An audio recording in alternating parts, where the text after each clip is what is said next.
There we go. And welcome to Life Support Live, the weekly Star Trek show that can help us to boldly go in our own lives to better ourselves and the rest of humanity.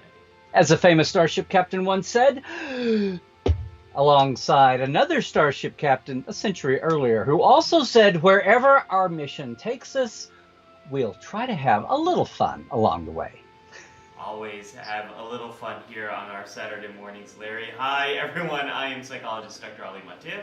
And I'm Dr. Trek, Larry Nemecek. One of us is a real doctor. We're going to leave it to you to figure out who that might be. On this week's episode, we're talking about negotiating conflict. Not necessarily the intergalactic kind, Larry, but the personal kind. The interpersonal kind. Otherwise, every secondary episode of every series of Star Trek would be negotiating some kind of conflict. Absolutely, absolutely. So, folks, let us know in the comments below, what's your favorite Star Trek story about negotiating conflict between a few different people? Let us know, and we'd love to get your feedback on that. Larry, if this is anyone's first time here, what the heck is going on? What is Life Support Live? Well, we love to make Life Support Live one thing for the new people and something totally different. We're going to be making kumquat sandwiches for all the veterans. But for everybody who's here today, where that came from, for everybody who's here today, of any stripe, hey, we're glad to have you with us. We've been doing this now this is, I say 28, you say 29. We'll figure it out. But we are boldly going through uncertain times. That would be 2020 and beyond. But no, we're geeking out on Star Trek every week, looking at it through a mental health lens. Nothing serious. There's no quiz tomorrow. But hopefully we'll have a lot of fun today with this theme. You can chat in, as you are already doing. All of our veterans are in here already. You can even later on, see the Skype in with us when we open up the hailing frequencies. But yeah, we'll be tackling this subject, hopefully giving you some takeaways from the real doctor and some other fun stuff from the fake doctor. Or maybe both. Who knows? Who knows how this goes? There's also all kinds of interesting amendments and things, like you'll hear about, I'm sure, the drinking game, although we don't endorse anything. Yeah, it's Saturday morning. I think a little Raccagino is totally cool. Especially in uncertain times like 2020. So Larry, I'm getting some feedback about my sound. My sound seems to be low. So while I'm trying to adjust my sound, good to me. But...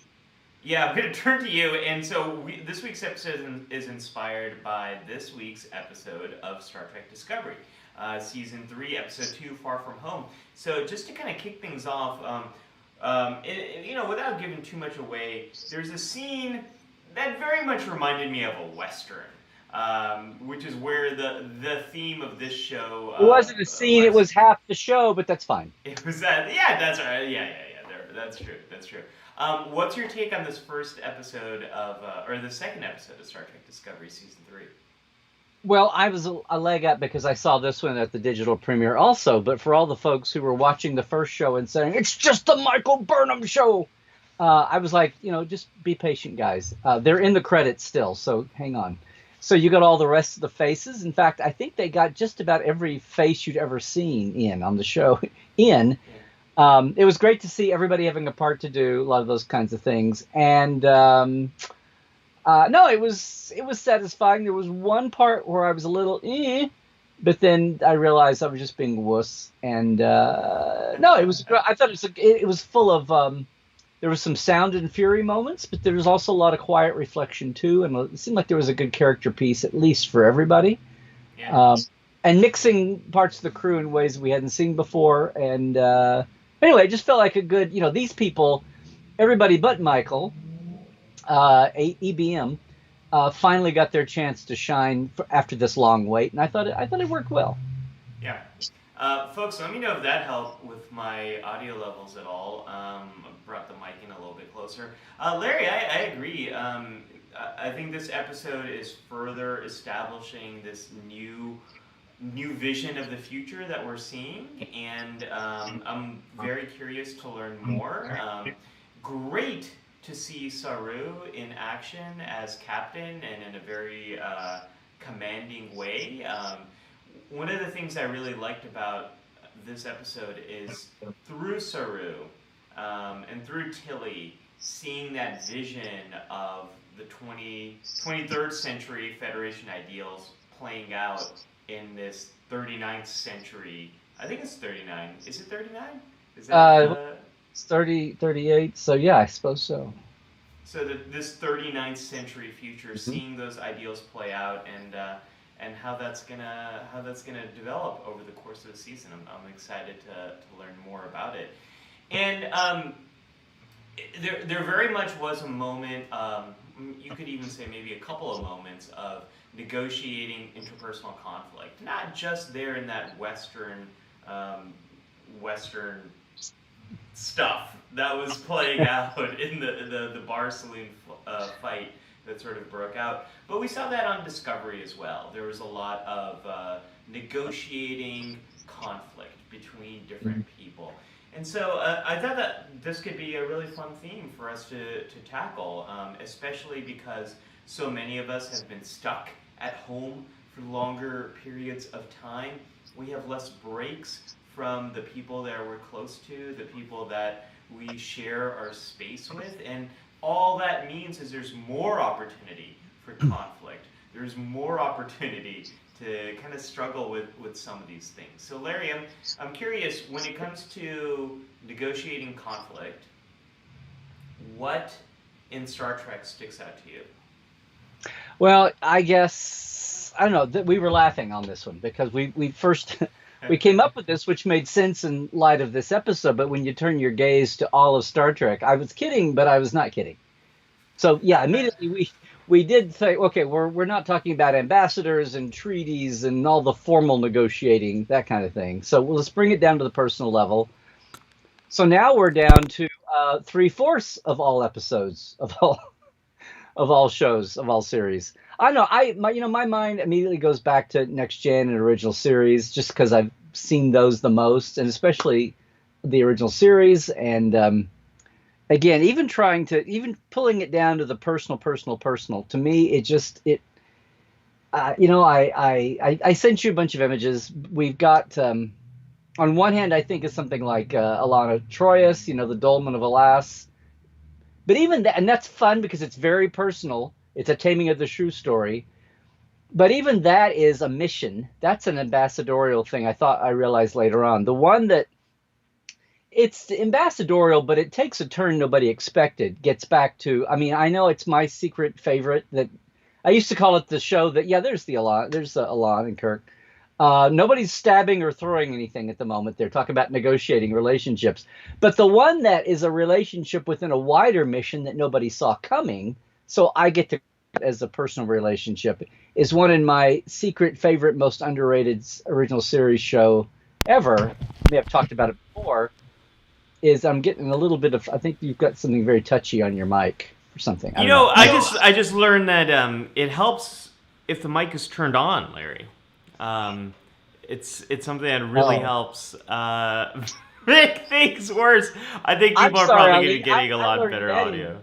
I learned that in streaming mistakes 101 back in the 4th grade. I don't know about where you were, but Scott is saying, Ali, whatever you did or clicked in reduced a ton of background noise. Yeah, that's because we were going off my camera's mic, built-in mic, which is a piece of crap, and now you're actually getting the real mic. I'm sorry, folks. I need to drink a lot more Ractigino. That should be part of it.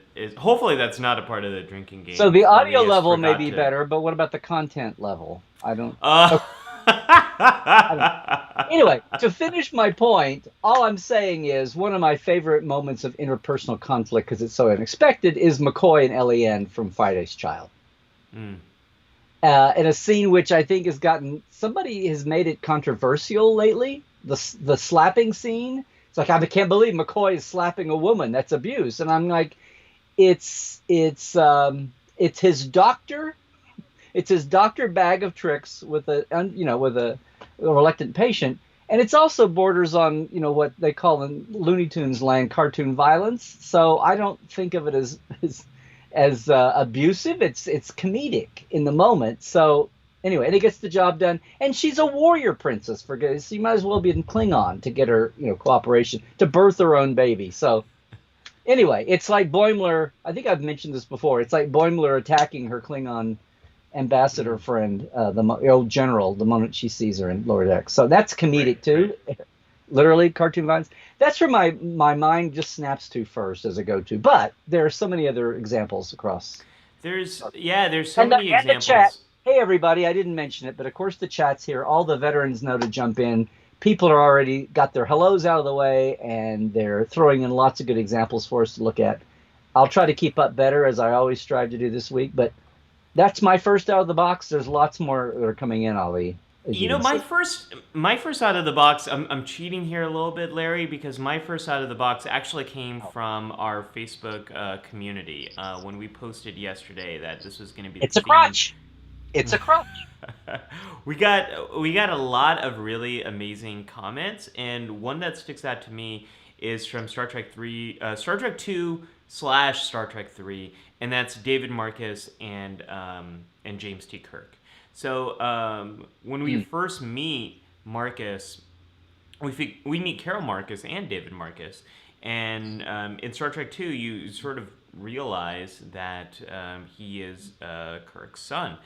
And David Marcus really doesn't like Kirk for a number of reasons. One is he does represent Starfleet, so this sort of the more whether you want to think of it as military or peacekeeping, whatever you want to think of Starfleet, but Starfleet is this more militarized branch of the Federation, and David Marcus and Carol Marcus really represent the scientific arm.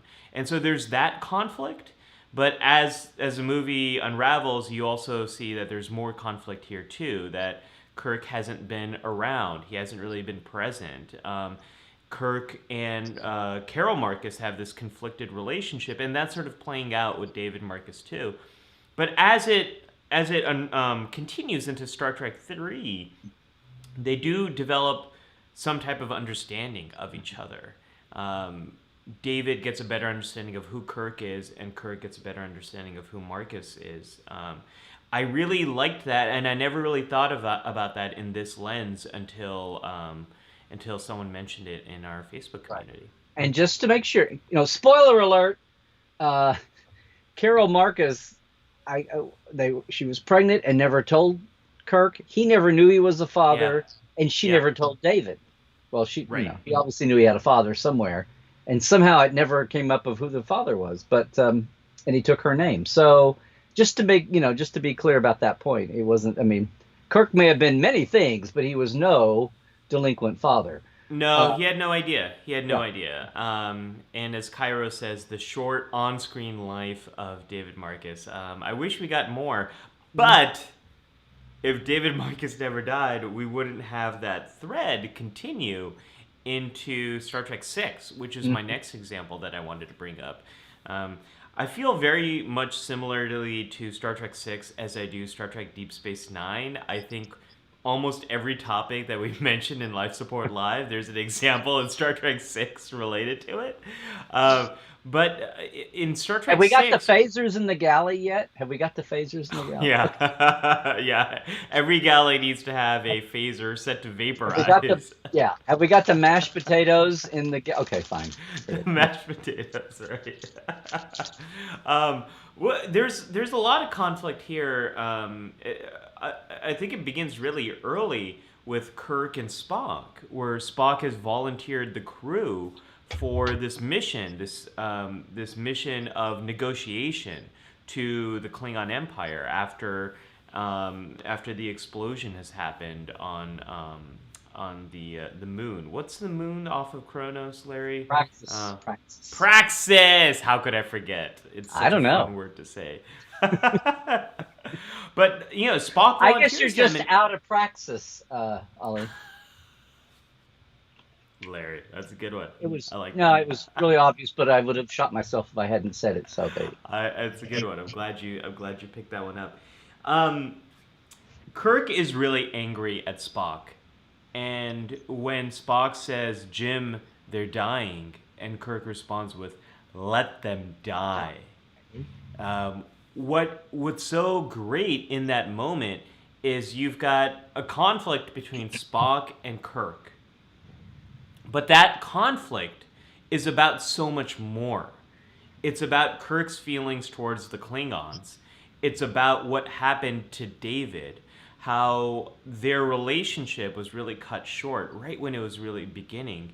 And it's about all of the years of feelings that Kirk has towards the Klingons.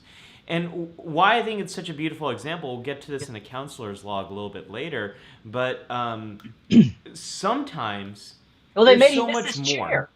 They once made him miss his chair. They once made him miss his. Oh yeah. That's true. Kill on bastards, kill my son. Say it 3 times slowly. Okay. Yeah, I know. So often when we're angry with someone else, it might be about a lot more than what it seems to be. And that scene, "Let them die," is about so much more than what it appears to be. So I love that example. And it kind of rings prescient today, even, doesn't it? Yeah. Yes. Yeah, sadly. I mean, that's the thing about Star Trek 6. It's unfortunately the movie that continues to be relevant over and over and over again. Except for the mashed potatoes and the phaser in the bridge. I love mashed potatoes. I'd love to have some mashed potatoes in space. I think that'd be awesome. We get to that point, and I'm like, oh, this must be the hobby kitchen.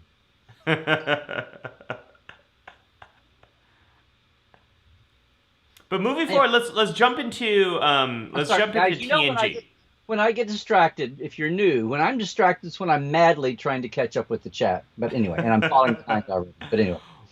We've got a lot of great comments coming in from all over the timeline. Before we get to some of the later series, Larry, you had a phenomenal example of this from The Next Generation. I'm going to tease up that example for you because I think it's fantastic. Yeah, it's one of my favorite scenes, period. And I hear tell there's other great scenes in The Next Generation.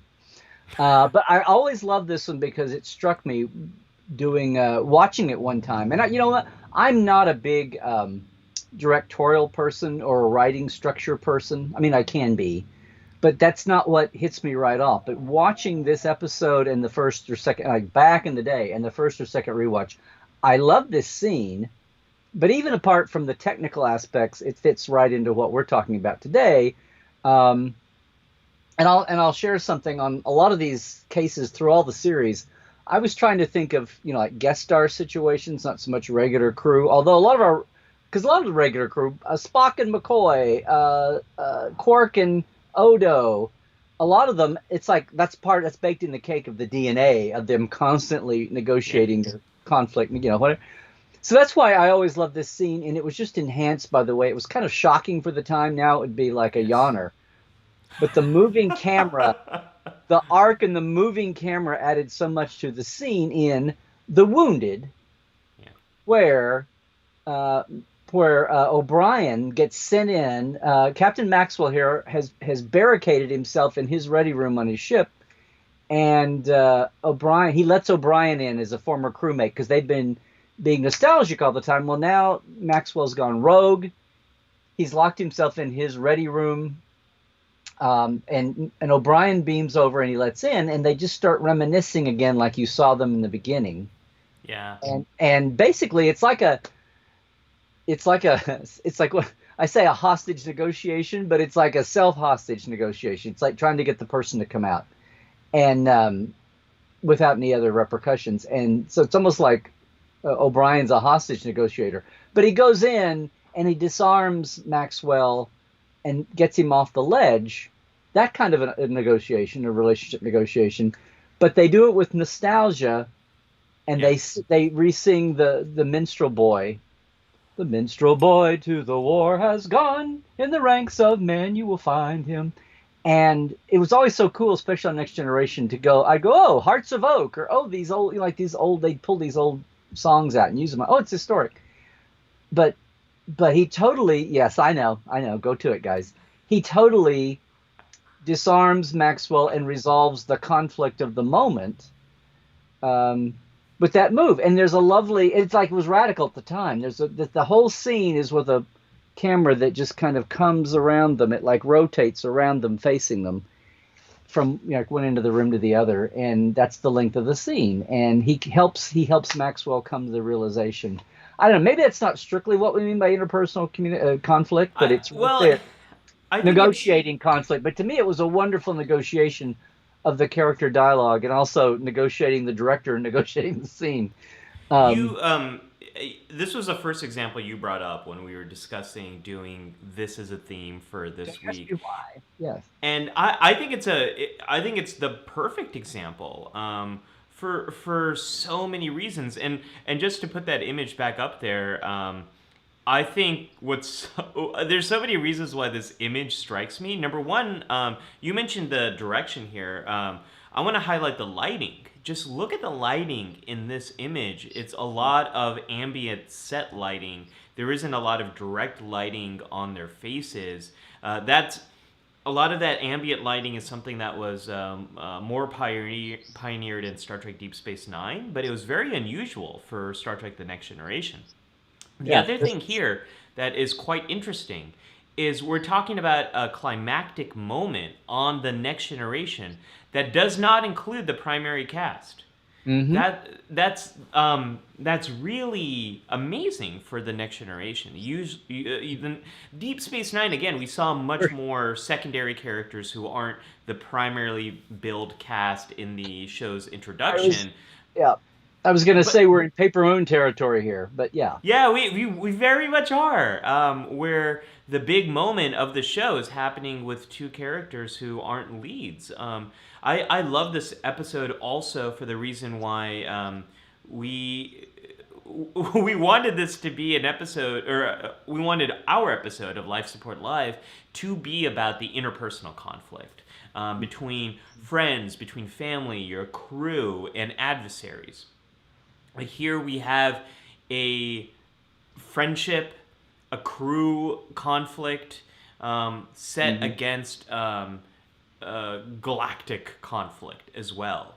And this episode really beautifully highlights how much personal stuff can kind of pull you back from making really catastrophic decisions. But it also shows you how personal conflict can lead you to making big decisions that are going to impact big organizations. So beautiful example, Larry.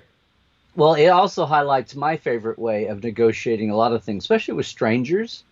I'm probably better with strangers than I am with people I know well. But it's like if the conflict is coming at, if you're doing this, whether you're at this stage or you're at this stage, to break that up, sometimes you got to be like the future Enterprise and All Good Things and come in at a whole 90-degree angle, which throws everybody. And that, and being off guard, being, instead of everybody going into, to guns, phasers blazing here to rip him out of his, trying to come up with some secret beam out technology or, geek it out. It's very innocuous. It's his old friend O'Brien, who isn't Picard, who isn't some Federate, he comes in, the only guy in the world right now that he trusts, that Maxwell trusts. So it's like going at the situation from the side, and then once he's in the door, he doesn't get in there. Now, come on, Captain, you've got to do the right thing. He comes at it from, hey, remember Stompy and that song he used to sing and the whole thing? It's at a totally unexpected angle, and that's what allows vulnerabilities to come. There's actually a lot of research to support exactly what you're talking about, and we're gonna get into that in the counselor's log. So that is a Oh, wonderful assist. Thank then you, I'll my friend. sure thing. Uh, um, Cairo, while on the topic of O'Brien, says O'Brien coming to Worf with a bottle of blood wine. I think that worked twice to negotiate personal conflicts, and Worf drinking with that Klingon friend of the family in the Way of the Warrior. Um, Hmm. so often, what we see in Star Trek are these really difficult situations being diffused by the personal connection that two characters have. And that's a great example of it, Cairo, and really works well with this topic that we're talking about. Speaking of O'Brien and DS9, let's go forward. Libby and I had a little exchange on our Facebook group about this, where she started to share a lot of examples from Deep Space Nine that works, and I gave our favorite response, which Save it is, for Saturday. No, that's not what you well, said. save it for Saturday, and then also that's the problem with Deep Space Nine is every week's theme Yeah. of Life Support Live. We could spend a whole every character in every permutation is probably an example of that. Larry, it's hard to just pick one example from Well, Deep Space Nine, but what sticks out to you when it comes to this show? well, again, literally, this popped into my mind first. Although, yes, it's a show completely. It's all about every level. All 19 facets of the show are always about negotiating because it's that's the nature of the show. It's everybody being thrown into this mixing bowl, right? But immediately the thing that popped into my mind out of all of those, and I knew it would make Libby smile. Not that this has turned into the Libby show, but we can make it the Libby show for 5 minutes. It's the Bar Association, Yes, and it's yes. actual. It's like actual, not personal, yes, but it's actual structural negotiation. But it's not empire to empire. It's a labor strike, and that's what I always love about that. Yay! When it comes to negotiations, Yes. you have to talk Ferengi. You have to talk Yeah. about the Ferengi. They Yeah. this is what they do. They're The art of the so steal. good. Yeah. Yeah, they they're very Come on. Okay. the Ferengi are very good at understanding motivations. Who wants what? Who has it?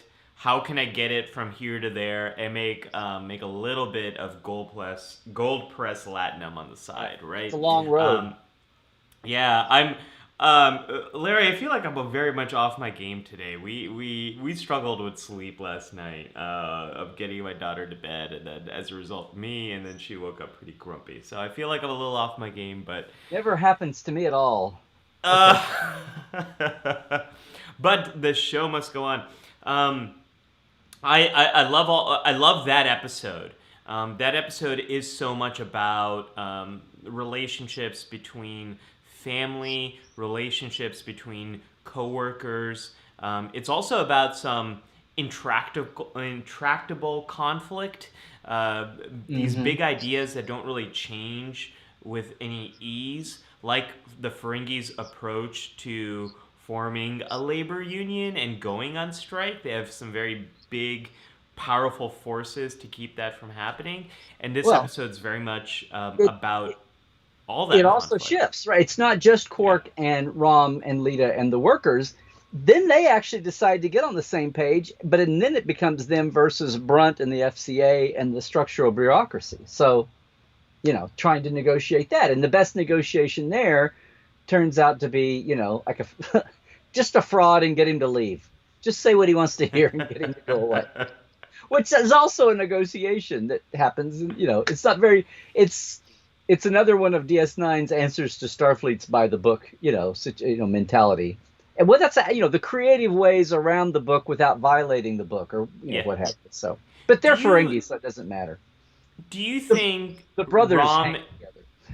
Larry, do you think Rom and Quark would have been able to navigate that conflict had they not been related? It was going to be well. In the well, well, that's a good one. I think it would have started off the same. There would have been conflict because they're Ferengi. Because Yeah. yeah, Ferengi. This is 24th century and replicators and blah blah blah and Picard speech. but because it was Ferengi, Blah blah blah. Picard speech. The first duty is to the truth. the first duty is to the prophet. Okay, and I don't mean the Bajoran prophet. How much latinum does it take until it's wrong, Larry? These losses must be drawn here and no farther. Well, you haven't had much sleep, I can tell. No, I know. That's a good question. No, I know. I think the brothers made it pointedly more pointed at the beginning, but I think ultimately the fact they were brothers helped it, and with Lita in his ear too. But Lita was future family, so Lita was future family, and in fact, this might have been the beginning of Lita really taking notice of Rom. Yes, it was. I think ultimately it became a business decision on Quark's end, right? That's ultimately how Rom got Quark to agree to the union. It made financial sense. Right. Well, and this is setting up, eventually then things get personal again with Moogie, and the both of them are negotiating with Moogie. Very not bad. Max would be proud. And then all of them negotiating with Zach, and on down the line. So as far as the Klingon or the Ferengi art goes.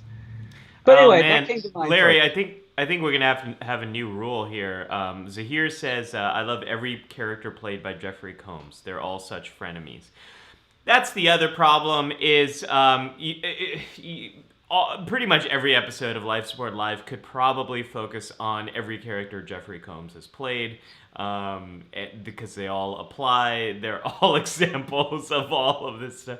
My favorite example here would be the Wei Yun who wants to defect to the Federation. That might be an example of negotiating conflict here, where there's personal set against the stage of intergalactic. Speaking of Ferengi, I think we have to mention one of our other favorite Ferengi here, which is which is a friendship, Jake and Nog.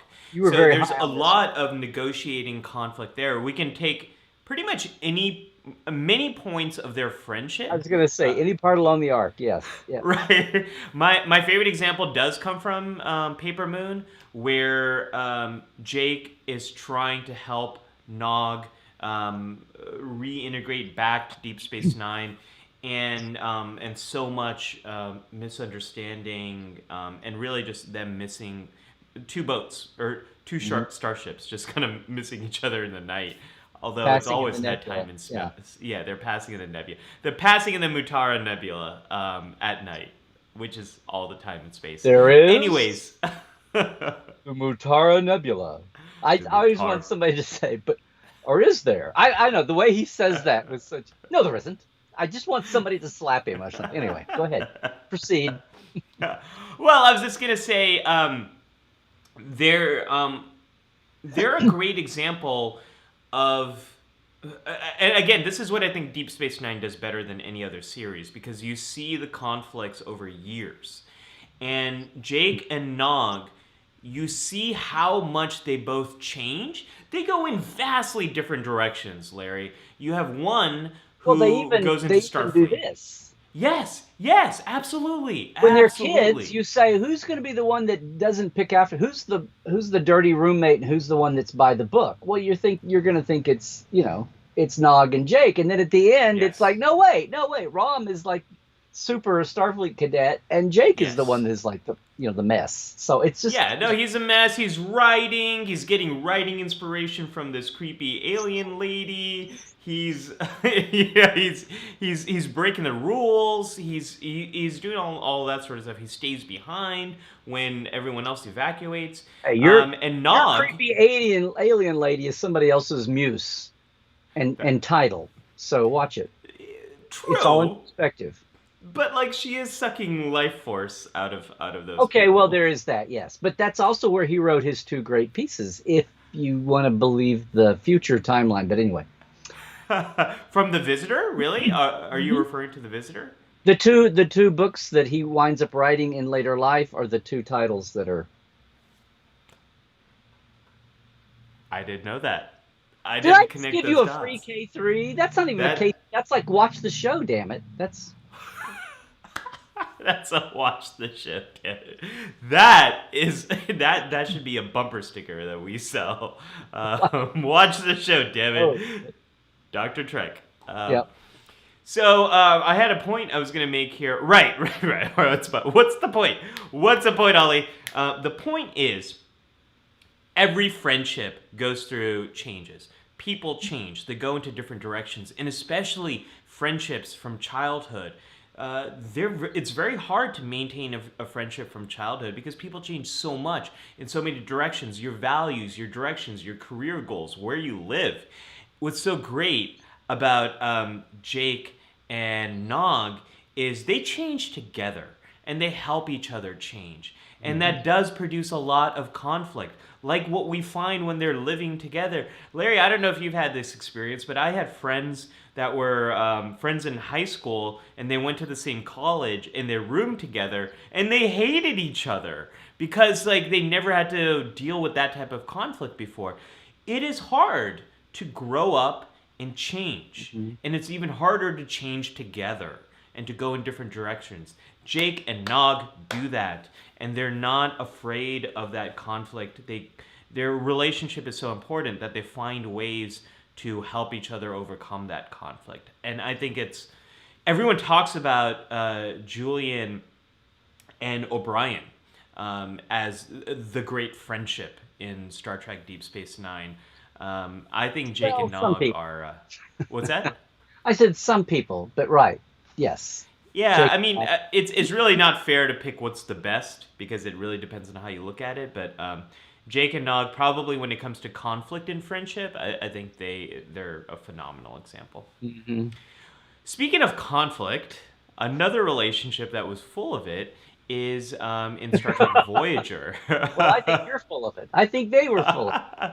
No, so Well, let's just show everyone what we mean by negotiating conflict, then, shall we, Larry?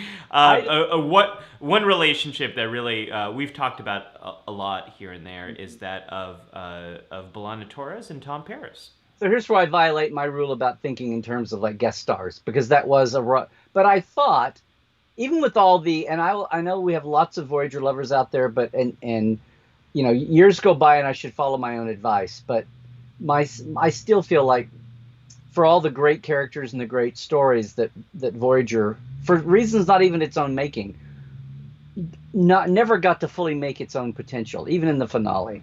But one of the things I thought they did pioneer and say did it much because before Tom and Balana, well, we saw dating and then we saw marriage. We saw about a year of marriage and then all the dating up till then, and two hot-headed, very strong individuals going at it.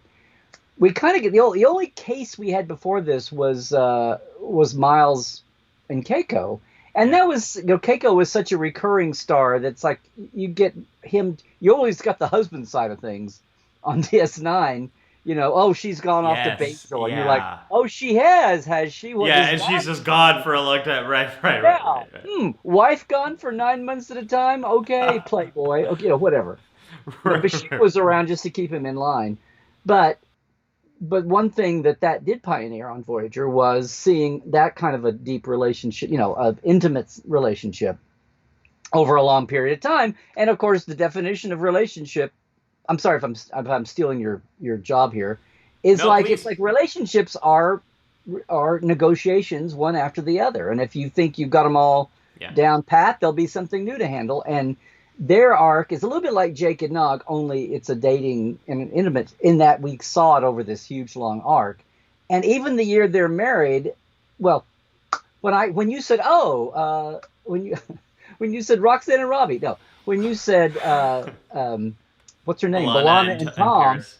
Yeah. when you said Balana and Tom, the first thing I thought about, not all we think about the dating, back and forth arguing. The first thing I thought about was their very mature negotiation as married couple when they were talking about what their unborn baby would do, all the options Yeah. they could, and it starts reflecting. She's PTSDing here back to being a bi species kid with her Klingon mother and her human father, and the conflict that made, and her parents, marriage and all of that, and the cultural strife. And then she's regurgitating all that and worried about her own kid, and the two of them are talking. Anyway, that's what that scene there was from. Yes. It's kind of the climax there, and the doctor's trying to advise them and give them science and give them facts, and they're leaning on everybody else, to what to do. But that's the first thing I thought when you mentioned B'Elanna and Tom. The first moment my mind went to was lineage, and tough decision even for people that love each other. Yeah, absolutely, absolutely. That kind of thing. It's one of the great romances of Star Trek, I would say. Because it does, you see those different phases. You see the courting, the dating phase. You see them coming together. You see them struggle with a major life event like having a child. And should that child, should they step in and genetically change the appearance of that child? You're seeing them deal with, and then some of Tom's, I don't know if we can call it depression, but the struggle he has with his mood when he's spending all that time in the holodeck with working on the car in the holodeck with Christine. I mean Alice. Yeah. Of laughing because it's his difficulty with his mood is playing out in a stereotypical way as it was portrayed for a lot of men in the 1960s. Which I guess, if you're obsessed with the 20th century, I guess that's how it would happen. You relapse. Yeah. But Barclay has shown us that sometimes people who really struggle with their emotions, they might spend too much time in the holodeck, right? And so that's what's happening to Tom. So you see their relationship go through some highs with their wedding and some lows as well, with the struggle with having all the emotions that come up with having a kid, and then Tom's mood and all of this sort of stuff. I think it's beautiful how much their love and support for each other brings them back in these moments when they are so struggling themselves.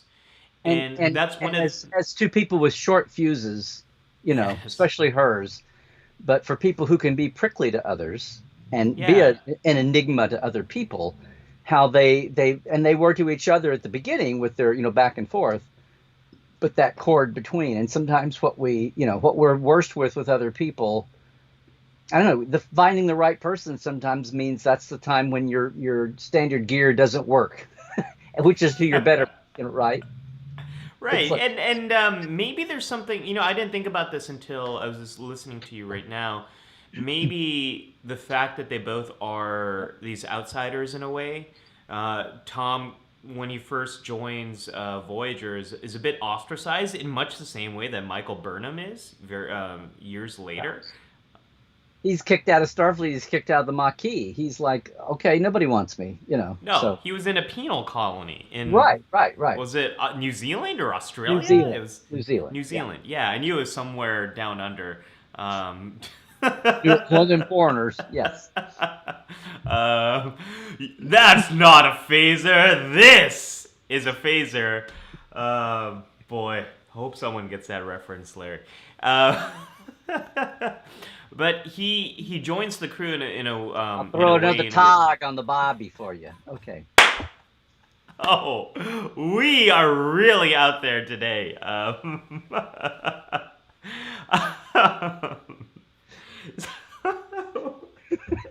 Really? I think the Australians, that Australian another tog stereotype on the bobby is what did it for you today. Okay.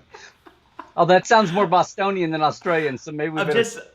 You got me imagining Crocodile Dundee hanging out at like a Klingon party. That's why I'm laughing. Oh my gosh! Okay, right along. Yeah, that would be fun. I'm like crying tears. I mean, that's all you cry, right? It's tears. I'm crying elephants. No. Oh my gosh. Yeah. Okay, I had a point here. Yeah. Okay. So Paris is a bit of an outsider, rejected, and B'Elanna very much feels like an outsider, being human and Klingon, and then also as a part of the Maquis, wanting to approach things in a different way. She has a harder time assimilating. I was going to say a harder time assimilating to the Starfleet way, but then Seven comes along. She has a much harder time assimilating to the Starfleet way. But we see that when she's up for being a chief engineer early on. So both of these characters have a bit of a outsider's perspective. They've had to find a way to make it work as outsiders. Maybe that informed a lot of their values, their views. And maybe that's something that has brought them together, is they understand what that means to navigate being on this crew when you're not when you might not feel like you're completely a part of the crew, or you might feel very different from everyone else. Right. Hey, would you do me a favor? Would you Yeah. put up the sign for the briefing room? Because we've actually been in it for 10, 15, okay, 45 minutes. Oh my Just, gosh. just so that our I new folks know that we I actually have a always structure to this. forget. Yeah, folks, we are in the I know, briefing we room. This always is when slide into the we briefing room early because it's, this is when we do the deep dive into the franchise and the canon and all those things, how I they mean, you relate to always this. put up the sign for your part of the show, but for I my do, last and the part of the show, K3, and the it's, K3. I know. Well, the K3 is the oddball, but I mean, for this big, no, anyway, I just want to let people know that, yeah, we are on, I'm keeping one eye on the clock, but yeah, this is where we especially geek out, but then we'll get around to that, to your counselor's log and the, and all that going on. But look, we're kind of being quasi chronological, and there's so many. I mean, I Yeah. didn't mean to just like abandon the next generation. There's a couple. People have been putting in all kinds of good ones. Tim Hands mentioned Journey to Babel from the original series, which is one of Yeah. my favorite episodes. Yeah, My me other too. favorite episode is Doomsday Machine, and there's failed negotiation in there. Yeah. You've got one of the participants in the negotiation who is not rational and goes off and kills himself to martyr himself, and it actually does a little bit of good when people, you know, maybe it wasn't sacrificed for nothing. But you mentioned Star Trek Six. We've mentioned this before for another topic, but in Star Trek Three, you've got Kirk and Admiral Morrow. We mentioned it under rule breaking, Yes. but it was Kirk is like, Kirk often doesn't break a rule until he tried to negotiate. A muck time, he tries to negotiate with Starfleet without saying Spock's gonna die. If we don't go there, he's trying to cover a little bit, but. I think Kirk should have been negotiating for that lovely jacket. I want that. I want that Admiral jacket. It looks cozy. It looks smooth. It looks very 1980s. I want that jacket. Mini K3, put the picture back up. Yeah, you got it. It's coming in three, Okay. two, on view screen. Okay. See see the admiral, the officer in the back in the maroon. Yeah, it was kind of pulling his jacket down. Yes, yes, yes. The one that looks like Rudy Giuliani. No, the Oh, that gray blob on the paneling behind him. yeah. That's the Epsilon 9 filming model, Huh. hung on the wall as a decoration. Because Folks, Star Trek and budget has always been, in inverse proportion. that's your second bonus K3. Larry, today's official K3 better deliver, because these first two have been wonderful. I'm Although the just first one thanking- was not a K3. The I'm first just one was thanking- watch the damn show. It was not a K3. It's the first item in There's- the Life Support Live store that's coming soon, I'm sure. Yeah. There's someone in Jesse in our comments on our Facebook group said Neelix with just about everyone is an example of negotiating conflict, and I think it's a great note. Much like the Ferengi, Neelix has a way of understanding motivations. Now, part of it might be his knowledge of this space, but we also see that with the crew. Neelix can be, a little annoying at times, in much the same way that the Doctor is. But to his credit, unlike the Doctor, Neelix has a very good way of understanding what do people care about and how can I help them meet their goals, and meet my goals in the same way, in much the same way as our Ferengi friends do on Deep Space Nine. So Neelix is a really great example of that, despite that Leola root soup, which Larry, I am not a fan of Leola root. I have tried it many times. It's just Really? too spicy for me. Yeah, I it's don't too know spicy. what's I don't know what's the problem. Your opinion, or the fact that you keep trying the Leola route. I don't. Anyway, lots of good uh, examples. In next gen, I was just thinking of a few more. Unification, interpersonal play, Picard, and I mean, you've got we were sometimes Sarek. you've got diplomatic background, you've got subtext to some of these things, but they become very personal. Sarek is Yeah, the same way. One that's I almost pulled a slide for. It's again against a big galactic backdrop, but it's very personal. It's Data and the first officer of the ship that he's taking over during the Romulan Redemption, redemption. Redemption Yeah. Part Two. Yes. Yep, Yeah. that's a fantastic example of And Data's interpersonal navigating things. conflict. Yes. Yeah, I love that example too. It's a great example of how conflict can play out in the workplace. And many of that have experienced that where we might have conflict with our boss, and Data shuts that down so well in that episode. But that's a really great example. And it was not about it was a very personal bit of attack. It was because not because of Data's record. It was not because of his ideas or suggestions. It was personal because this officer did not feel comfortable serving under an android, especially in a battle time situation. So I love that example, Larry. There's a few others to kind of fast track us through the Yeah, we should timeline. back up. I really want to talk about Enterprise and the Andorian incident. Mhm. Enterprise, I think the triumvirate of Enterprise, when Enterprise works really well, Yes. is Andorians, Vulcans, human. That conflict. Enterprise really shines when they focus on that. I wish they focused on that a little bit more. Starting with the Andorian incident, going all the way to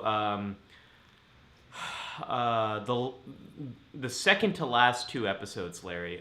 Is it Homefront or That's DS9. God, What you mean that you mean Terra Prime and Terra? Yes, Terra Prime and Demons and Terra Prime? Yeah. yes, yeah. Starting with the Andorian incident, going all the way there, I think the relationship between the Andorians, humans, and Vulcans, that conflict, and the role that humans play. This is going to tie into my counselor's log, but I think the humans were able to help circumvent that conflict in a way that only the humans could. I do not think the Andorians and Vulcans could have overcome their differences and help found the Federation without the humans. 3 points determine a plane or something. I don't know. Yes, they do. That Three sounded points almost. also give you a vector, I think. Mm-hmm. Uh, But you know what? 3 points do not give you the Tellarites. And unfortunately, they got left out of the writing dynamic. But okay, fine. Texture, not that's trivia. true. Yeah. That's true. Okay. Okay. I get the impression that we're seeing more Tellarites in Star Trek Discovery. Biker Tellarites. Okay. Biker Tellarites. Larry, you are just producing such great potential Oh, T-shirts and stickers. oh. Biker Tellarites. Biker Tellarites has been in my wheelhouse since the second. It's like finally Tellarites, and okay, they all look like they just came from a rumble. Okay, fine. That's not. Oh my gosh. And to round out the timeline here, sometimes when you mentioned the Doomsday machine and when negotiation really fails, and sometimes this happens in relationships as well. And one of the relationships I really like, I know a lot of people have strong opinions about the Kelvin timeline and about this relationship, but I just want to put a shout out for Uhura and Spock, especially because what we see as their storyline concludes, really, or as their relationship really concludes in Star Trek Beyond, is their relationship comes to an end. And in that show, in that film, it's coming to an amicable end. They Well, find a way to overcome that the relationship problems that are really highlighted in Star Trek Into Darkness, and they still support each other, they still care about each other, they still work together, but it looks like the relationship might have come to an end, and well, it looks sometimes that's a part of you get negotiating that. conflict. Well, I think part of this they were expecting to do a fourth movie, and maybe they will eventually. But I Maybe they think will. that's enigmatic because I think you were left with that. She tries to give him his mother's bracelet back and all of that, and then it becomes a plot point. Who saw that coming? But that last scene that I put up there, they're oh Yeah. look, they're smiling at each other, and you're thinking, oh maybe it'll swing back. Oh look, they're eyeing each other after their head-to-head bash. But Yeah. so anyway, but it's a movie series, and who knows? Things ooze in and out of every Maybe 2 or 3. Spock is about to do a little bit of a remember how good it used to be. Who knows? They don't do that to Kelvin. The Kelvin universe, they don't do that. No, they do. Yeah, You it's know what the Kelvin universe? How we define the Kelvin universe? because of the USS Kelvin. Well, I mean, no, that, but I mean, how just basically in general, it's like it's exactly like the Prime universe until it's not. And when it's not, oh boy, look out at those comment sections. Yeah, yeah, So Star Trek Beyond, I think, is a great example of that. And then kind of rounding it out with, speaking of Spock, Star Trek Discovery, Michael Burnham's relationship with Spock, the conflict that they had kind of growing up together, is a big part of the second season of Star Trek Discovery. And I think it highlights another type of conflict, not only sibling conflict, but step sibling, or not step sibling, but Foster. adopted sibling, Yeah, foster. Yeah, yeah. It's we've never really seen that. Maybe Worf. We see that a little bit. Worf is the adopted son, really hmm raised by the Rozhenkos. We see that, and a shout out to Zahir who mentioned Alexander and Worf right. in our comments on our Facebook group as an example. That's a fantastic example as well, and just bringing us full circle to in the timeline, although not full circle because we're now much forward in the timeline. But with Star Trek Picard, I love the relationship with Hugh and Picard. How we saw that in Next Generation, the conflict there, and then how that panned out in Star Trek Picard. I think we are all very nervous to see what is it going to be like when Picard and Hugh meet. Um, so much has happened in their lives, and so much has happened with the Borg.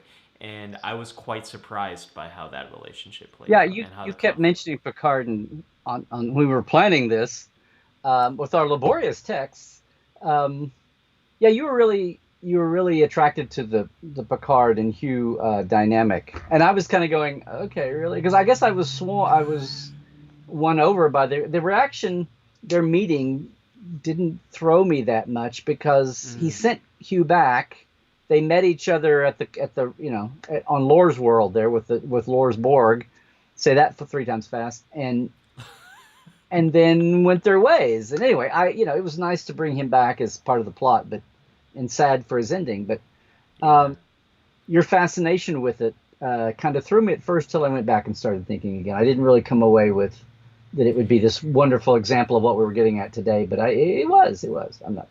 Yeah. I mean, it started. What I like about their relationship is you see it over the course of many episodes, and you see how things change, and you see the some of Hugh's conflict and anger in the beginning, and how that ends with Star Trek Picard and the journey that Hugh has gone on to help these XBs, and I love the whole idea of the XB storyline.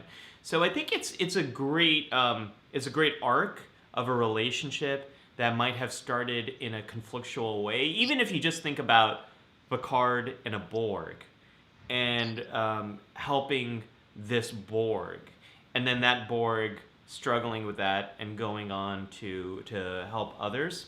Um, if that didn't happen, we might not have any XPs.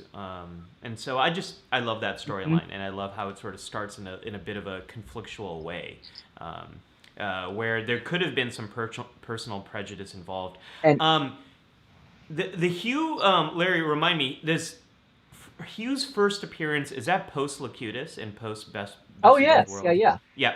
So I that's a big part of it too, right? Is Picard I doesn't have the same prejudice towards the Borg that well remember towards Guinan was part of the dynamic here too, yes, and Guinan yes. was all about and he kind of finds it on his own, and Hugh is an accidental name, and anyway, all this. I And just almost spit out another mini K3, but I'm slowing us down. So whoa, whoa, whoa, whoa, whoa, whoa, whoa! I don't know if we can handle another mini K3, Larry. Our canonista minds might go into a warp core breach here.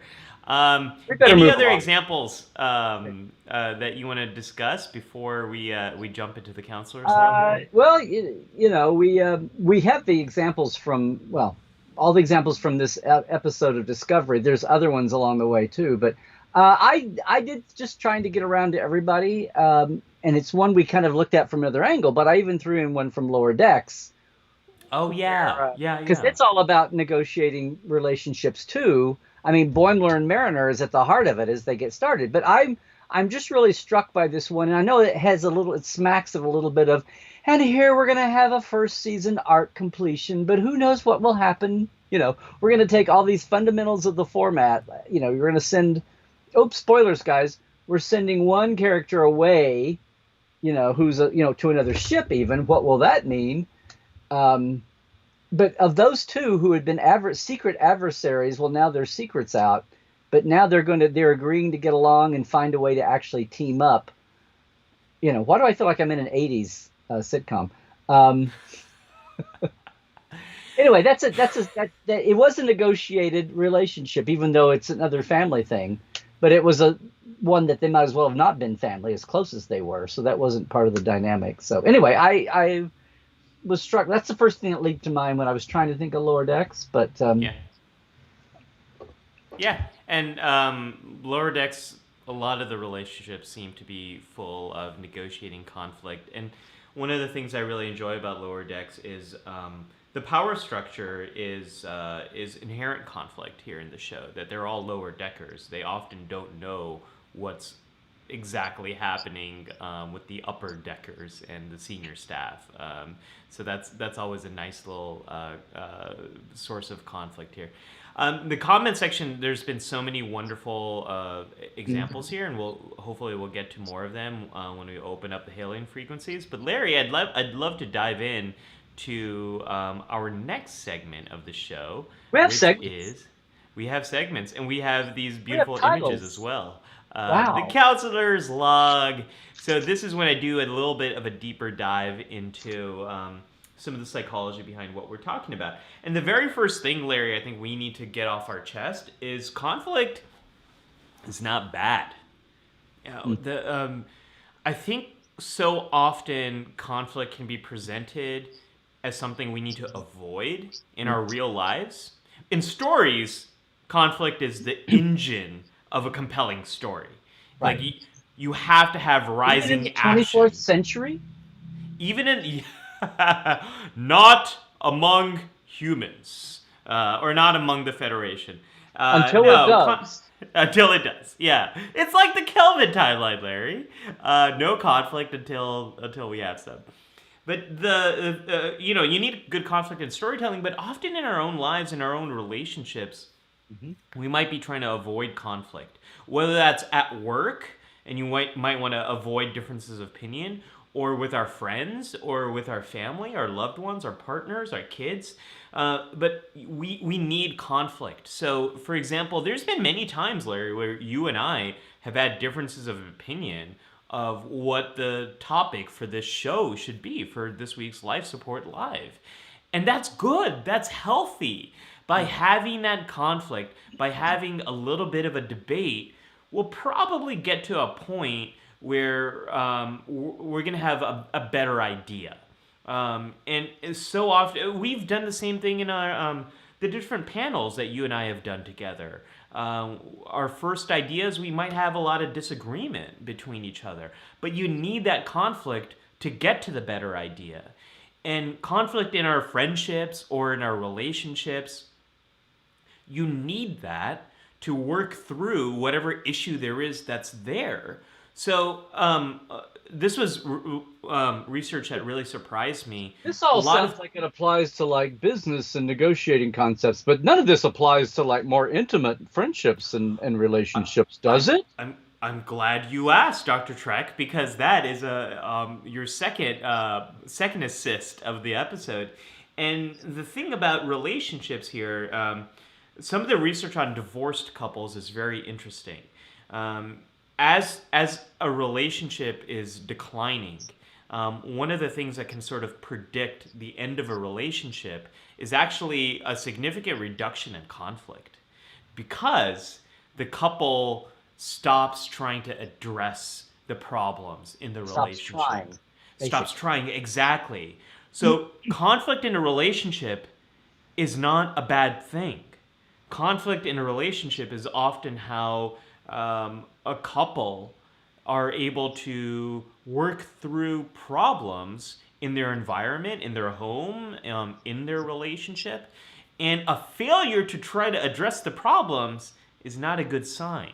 Um, it's kind of like our crews always run these diagnostic checks, right? They run a level 1 diagnostic and they find problems and then they have to fix them.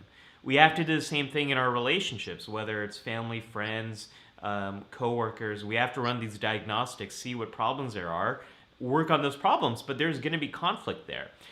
The issue often becomes it's not the conflicts we struggle with, Larry. They're usually not the factual conflicts, like the conflicts you and I have with our work, with this show that we put on. Because the conflicts you and I have is, well, I think we should talk about this. Oh, I think we should talk about this. But they're not personal. It's just Well, see, what. what you call it, that and conflict is Yeah, disagreement. Now, I would disagreement. say Yeah. we sit down, we start off. To me, it's more like brainstorming. To me, Mm-hmm. conflict, and this is just lay terms, I guess, but to me, conflict is brainstorming is throwing out ideas, which is what we do, and then we Yes. gradually distill down to a choice, and maybe we get to two or three, and we're going around about them for a while. And sometimes it's not Yeah. even like disagreement. Sometimes it's just like, okay, now let's take our brainstorming to a new level, and it's like let's just spit out things, and it's almost like we kind of eventually find we find something mutual, or the other one just gives up and falls asleep, or something happens. Yeah. But it's not That's like happened it's on not both sides. giving up. It's giving up for the night, and I'll get back to this fresh in the morning. But yeah, when I think about conflict, I think as we our graphic here is, I think it's more of the head banging into things, and most Yeah. of brainstorming, doesn't seem to be that way. It's just the process. Conflict to me is like when you get to loggerheads and you have to resolve a disagreement somehow, and that's conflict to me, and that's where negotiation. You don't need to negotiate the things that aren't in dispute. Yeah, I think what I was getting at there was disagreement, and disagreement is okay, and disagreement is Yeah, healthy. yeah. When Well, things disagreement become, is revealing. You yes, find out things you didn't even realize, and sometimes you get on the same page. It's like discovery in a court trial. It's like, oh, yeah, you not Star Trek Discovery in a court trial, although we'll probably see that at some point. We're a court probably gonna trial get, on discovery. we'll Oh, probably wait, see. yeah, no, discovery in a court trial. Okay, So when things become more difficult is when they get personal. And that's when disagreement and debate grows into a bigger conflict. And the conflict might appear to be about, oh, I don't know, Star Trek versus Star Wars, or the Kelvin timeline, or Discovery, or this or that. And things become very heated and things become very emotional. And the problem with that type of conflict is it is highly emotional, it's highly personal, it's probably about strong feelings that people have about their identity, about their beliefs, about their fundamental values. And that fandom type of versus the toxic tubers. Yeah. I mean, that's a whole episode unto itself. But yeah, that level of conflict, it gets very personal and it gets to your identity, and you have no hope of solving that conflict in the same way that we solve other disagreements unless you're addressing the emotions, the belief, and the identity aspects of that conflict. And that's where I think a lot of us really struggle is we get into these very heated debates, but we keep trying to argue our way out of them without really acknowledging, hey, this is what it's really bringing up for me, and here's why I'm struggling with this so much. This is the whole Thanksgiving dinner phenomenon in the United States, is people getting together for Thanksgiving who often don't sit with each other for this period of time and having these really difficult conversations about big beliefs that they have about how things should work. Those debates and disagreements and conflict, it's about very personal stuff. And if you don't address the personal stuff in there, you can't argue your way out of it. It's not going to go anywhere. Mm-hmm. But I also want to mention intractable conflicts, Larry. These are conflicts that are, it's different than a conflict that comes and goes. Intractable conflicts are these like long-term, sustained conflicts that don't seem to have any hope of resolving themselves. And this gets back to that wonderful episode you mentioned, The Wounded. What's really interesting about intractable conflicts, whether it's between two states, two governments, or it's between two people, that you often see this in families. There are often intractable conflicts in families. Maybe a parent and a child, or two siblings, that there's certain things that they will have always fought about for years, and there's nothing that's solving it. This Or is what's so Uncle surprising. Fred and all the rest of us. Yeah, right. What's really interesting about the research on intractable conflicts, they don't respond to the normal conflict resolution strategies. You can't mediate your way. You can't send a parent to come in and break up that and resolve that fight and have them talk about their feelings and sort of resolve itself. Intractable conflicts don't resolve by the normal means of a powerful entity coming in to mediate them. That's not what works at all. It kind of gets at your strategy, Larry, that you were mentioning. You kind of want a third party who's not as powerful, who's seen as a bit more neutral, who's seen as not having a vested interest coming in and sort of helping to bring down some of the conflict between these two people and maybe bringing up just a little bit more positivity or helping them to see where they have some mutual goals. It's not a direct process of mediation. It's kind of coming in on the side and taking opportunities of that really kind of shake up the system. Taking something weird that's happened and destabilize this conflict, and a third party coming in that's not as seen as powerful, seen as neutral, maybe helping them to capitalize on this conflict.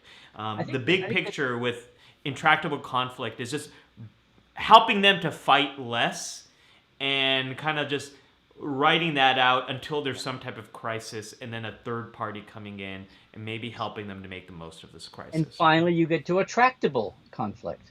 And hopefully, yeah. I was going to say that we call that. I'm surprised you didn't use the technical term for that, which is, of course, shake things up a little bit. Yeah, and it's often not going to be the very powerful negotiator who might be shaking things up. And sometimes we see that in Star Trek. Sometimes we see Picard is brought in because he is a bit more of a neutral third party, hasn't been involved, doesn't really have any side here. He is brought in, or Sarek, or in later years maybe Spock as well. Well, what Picard has, above all, as a tool, as a secret weapon, a secret sauce, is that wonderful Franco-British accent. I thought you were gonna say It what melts Picard butter. has above all else is an understanding of the tapestry of intergalactic politics. You're hanging by a thread. You're hanging by a thread. Okay. And with that, I'm going to close up the counselor's log and let's venture into the Oh, K3 factor. The K3 factor is when we do a deep dive into some aspect of the canon that folks might not be well aware of. and look at that. The K3, in case you didn't know, there was actually one monitor on the bio support panel there for sick bay that says brain K3. It's like the only, aside from the psycho tricorder and McCoy serving drinks in his therapy, the way Dr. Boyce did. It's the only reference we can find to mental health kind of overtly in the original. And Larry, kind of the only reference we have to any mental health technology at all in Star Trek. We haven't really seen anything. I'm hoping the 39th century has developed mental health a little bit more. Yeah. I mean, I guess you could argue Spock's brain, maybe. The neural neutralizer. Come on. What do you mean? The neuroneutral. Yeah. Any non-torture related. And that medicine in the little jar that's going to make all of Garth of Azar's problems go away. The gold. What do you have for us this week, Larry? Well, what I've got for you this week, aside from the minis and the ones I didn't go to, it's a very simple, and yet at the time, I think everybody should know this. But then as the years go by, and I keep things out of your mouth, remind me that not everybody knows everything. So it's always good to share what I know. So let's go back to the roots. Let's go all the way back to the original series, and let's go back to like the middle of season 1 and negotiation between, can you put it up, these guys. Oh, Ali. Boom. There it is on view Those screen. guys, yeah. Now, most people... Oh, I know them, Larry. That's, What's his name? What's his face? Yeah. The pointy-eared guy, yeah. And the guy with the... pointy-eared and handsome... The guy two with handsome... with the hairpiece and the women and the tummy trouble after 3 years, yeah. Waistline. Now, are you talking about... I feel like you're talking about me now. No. I'm sorry, were you the 60s sci-fi show? No. Very famously, Star Trek was sold as this space drama with a captain, and then he has a second banana character, who's his like number 1, and then a bunch of other people. And what often happens is, when you birth something and put it out into the world, sometimes it gets away from you. Or it just becomes much more than you had no idea. Like this show has become so much more than we had any idea that it is. Right. Unfortunately. No, I'm kidding. Totally kidding. We got a great family here. Well, what happened in the Star Trek family was no one saw... I mean, remember they had to fight, in the lore of Star Trek, one of the most basic stories is the fact that when Gene had the original format, part of it was because Majel, his mistress, he tried to cast as the number one, and when she was wiped out of the first pilot and replaced, and things were rejiggered. In fact, Spock was the only character kept over expressly from the first pilot, and Gene having to say, well, they didn't want a woman to be in command. Well, that was kind of it, but they really didn't want Majel Barrett part of the show because I thought that was uncouth. And then he got her back in as Chapel later on. But in that rejiggering of things, Spock was, elevated and all that, and now he's the number 2. He's the first officer of the show. Nobody thought he's the number 2 of the show, but he's actually the number 1. The number 1, show. right? But he's not number 1. That's a British term, by the way, which shows just how screwed up they are. Yeah, the number 1. It's kind of like the best man at the wedding is not the guy getting married. It's the same kind of thing. Right. But as the show moves along. NBC wanted to get rid of the guy with the ears, too. The first brochures for somebody in the promo art department airbrushed they were worried about the satanic stuff in the South. Yeah, that Spock would be seen as a satanic character, right? So you come all the way from that dynamic to what starts to happen after halfway through the first season. Back in the day, physical paper fan mail is coming up, and who's is swamping? Everybody's getting fan mail, and of course Shatner's getting fan mail as the lead. But Leonard Nimoy Nimoy. as Spock Yeah. is getting way more fan mail than anybody else. Yeah. And Yeah. and they shoot, they've shot 6 or 8 or 10 episodes, as usually happens, before the first one even airs. So they're halfway through the year before anybody has an inkling this is going to happen. And obviously the characters are developing and sinking, and McCoy and Spock are coming along, and everything's going great, and the show is quickly evolving, and we see all those baby steps in the early shows. All that's happening. And then it hits the air, bang, and within a week or 2 or 3 or 4, people are like, oh my God. And people, many of them female type people, are writing in to Spock, to Leonard Nimoy constantly. And his mail gets bigger to the point where he's paying out of his own pocket for it. And then Desi Lewis paying for generic fan mail, but his mail dwarfs everybody else's so much that he's paying for his own people to answer his fan or go through letters and forward things. The point of this is, by the end of midway through the first season, and by the end of the first season, the dynamic that's a standard little 60s show, this is before Hill Street Blues, this is before the ensemble revolution, right?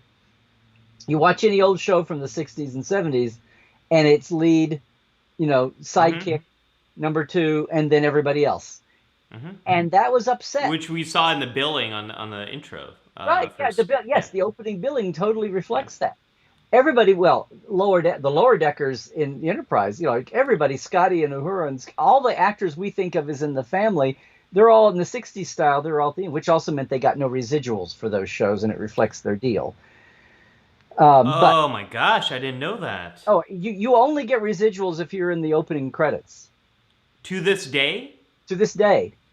Which is why, as the guilds have had producers, directors, writers, and acting, that's why the opening credits keep expanding and expanding. That was a deal thing. If you leap from the back credits to the front, like if you're a producer or a writer climbing the ladder, or an actor with a role climbing the ladder.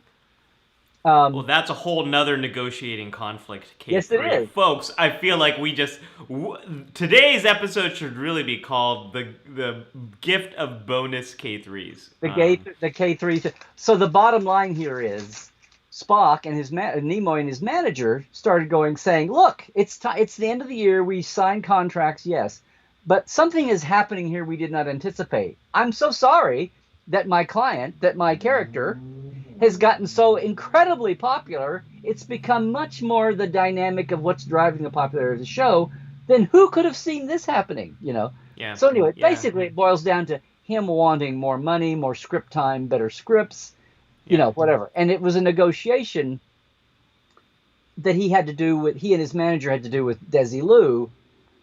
But it was also an interpersonal thing that he and Shatner had to figure out, because Shatner, the leads of shows, you talk to any of the actors, Avery, Kate, any of them, Scott, they feel like the show is on their shoulder. In Star Trek, It's always been the captain, yes, until Michael.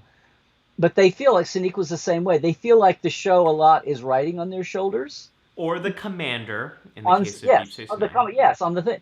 But they feel physically like the lead of any show feels like it's on their shoulders. And now here's a case where somebody else is going, don't worry, I've got this. Apparently the public thinks I'm just as, not a matter of popularity, but, that I'm helping support the show and drive it and be thoughtful and creative and provocative and attract, a piece of art that's attracting viewers in a different way. A piece of the action. Which is all good for the show. It's good for everybody, except for maybe if they want more money, the accountants that have to find it, the producers have to find it. But it goes back to the original lead of the show. So this whole thing is talk about a negotiation. There was jealousy. There was, it was also wrapped up in, we can't pay you more money. And it was like minuscule 60s. It was like Nimoy got, I was just reading this again, like $1,250 an episode in 1966, and he was negotiating to double it to $2,500. But oh my gosh! But Shatner was getting $5,000 an episode as the lead. Oh, yeah. So anyway, there was a structural ego thing going on there, and I know we're talking about Shatner, but still there was ego involved. Yes. I'm kidding. But anyway, the two of them had to negotiate that, and what finally happened, their people negotiated after this happened. Now, they didn't equalize in salaries, but they equalized into like raises and things at that time. And then we get into the movie era. But basically, coming out of that, and then there was a famous moment. I was rereading Inside Star Trek, Bob and Herb's book, Bob Justman and Herb Solo's book, where when Fred Freiberger came in to hands-on produce the third season, a few scripts in, they had a disagreement, and it's like the kids all came to Dad. Freiberger bought Shatner and Nimoy in the flesh, not their people, in the flesh, came into the offices to Gene, who was kind of like, backing away, but hadn't quite yet, and said, Gene, we got this dispute going on. Shatner says he's the lead of the show, and Nimoy says they're co-equals. And they're like four guys standing in a room. This is not a business meeting in Gene's office. And Gene's, notoriously, I've talked about avoiding conflict. He notoriously avoided conflict and hemmed and hawed. And the two authors talking about they think this is what permanently damaged his relationship with Freiberger, even, because he got more and more withdrawn. But making him, and he finally, after hemming and hawing, and walked out the door, and on his way out the door said, "It's Shatner." So he was trying to get back to that. Anyway, the two of them, those are ramifications that happen, but the two of them eventually negotiated this famous favored nations clause. Mainly what happens with one happens with the other.